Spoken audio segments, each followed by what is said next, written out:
Today, we are going to talk about the relationship between the Mccall Method and weightlifting. I'm Lisa Mccall, and I'm all about posture, and posture's my thing. And today, I'm going to address a little bit about Mccall Method in relationship to weightlifting. I don't talk a lot about weightlifting for one main reason.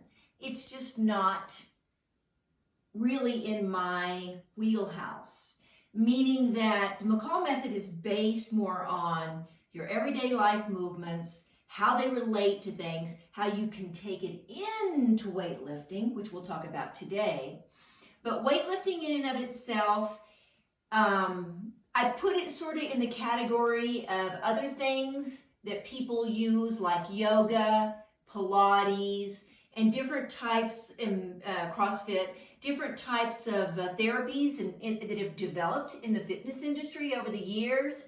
And I put them together, and I find that people really are attracted to some of them, and they can be very useful, but then you have to really know what you're doing when you do them. So it's kind of like two different worlds. So, that's not my expertise. So here we go. Let's talk about it. Well, I had an email from a client who said, weightlifting is supposed to be really good for you. As you age, it's shown in the research that as you're aging, which, 50, 60, 70, 80, that it's showing benefits, keeping muscle mass, gaining muscle mass, which is important as you age. So my whole viewpoint of this is just, that's fine. And the reason I think people love weightlifting mainly is because it's convenient and it's easy to do, and you get results pretty quick, which is nothing wrong with any of those things. But on the other side, this person was also addressing the fact that his joints weren't maybe enjoying this weightlifting workout as much. And that, my friend, is in my wheelhouse. Yeah, baby, joints.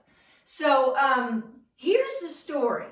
Whatever you decide to do, if you don't have the joint mobility that you need to do that exercise activity or whatever event, then you may feel not so good in the joints. So we could be talking about swimming.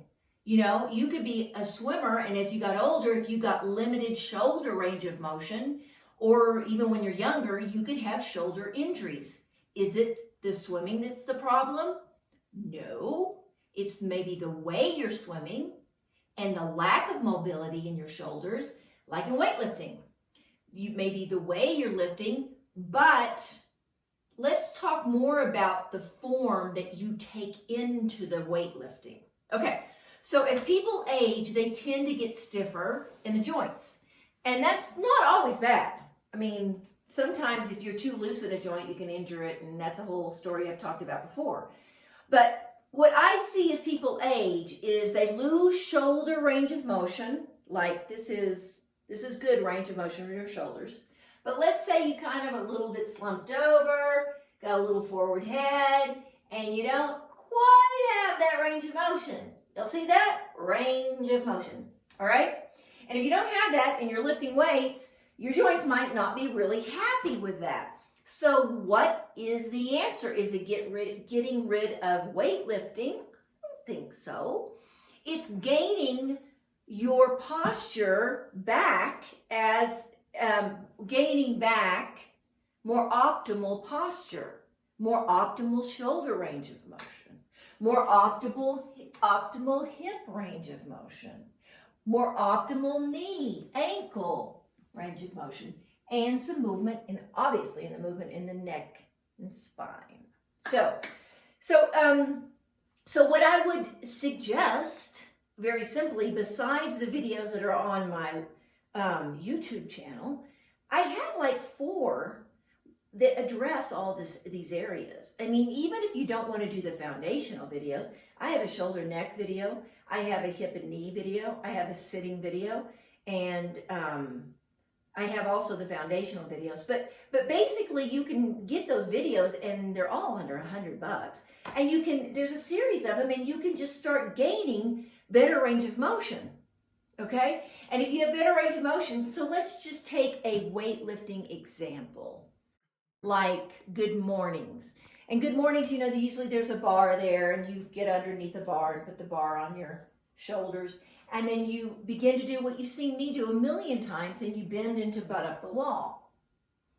Well, I kind of like good mornings because they force you, if you do them right, to gain some good hip range of motion. You get to strengthen your back, your butt, your legs. And you're really not, it's not demanding a tremendous amount of technique. And when your hands are here, you tend to have your shoulders more in an upright position. So something like good mornings is a really nice weightlifting move because it's sort of encouraging normal mobility and better optimal posture while you're doing that move or that weightlifting move. So, you could sit and ask me, what do you think of this? What do you think of deadlifts? What do you think of squats? And I'm not going to answer because it just opens a can of worms. And also, the younger people, I don't address weightlifting with them because they really can't, they aren't attracted to it. They think they have good form. They usually don't have great form. And then they don't know it until they're injured, because I have treated hundreds of people that have come in and said, I was in football when I was young, we had good form, hurt my back, weightlifting. Because you don't really understand form sometimes until you start to lose this range or this ability to be more upright.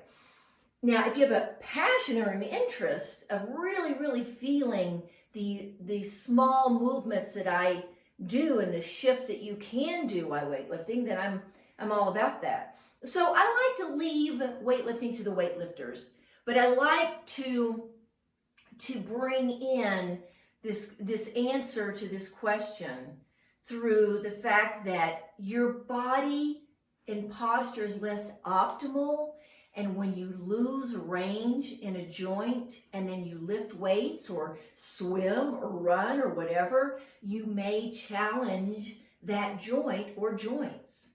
I mean, that's kind of it. So, but this got me thinking, and I'm going to create a couple of videos, my next couple of videos, that are going to be about body weight exercises that I have done before, one of them on a Facebook Live, but I'm going to do it again. But I have a couple that I've been using on a client of mine who's a bit older, 50s, and it's really helping. And he's had multiple back surgeries, and it's working really well. I'm all about efficiency. Now, whenever I show you something like the next two videos, you got to take every little detail you got to take every little detail to heart, okay? So the devil is in the details. You've got to get the details down so that you get really what you want out of what I show you. So that's kind of the big story on weightlifting and the Mccall Method. And listen, if you hit subscribe down there for these videos, then I can make more for you, because we all know free is fun. Okay, ma'am. Have a good one.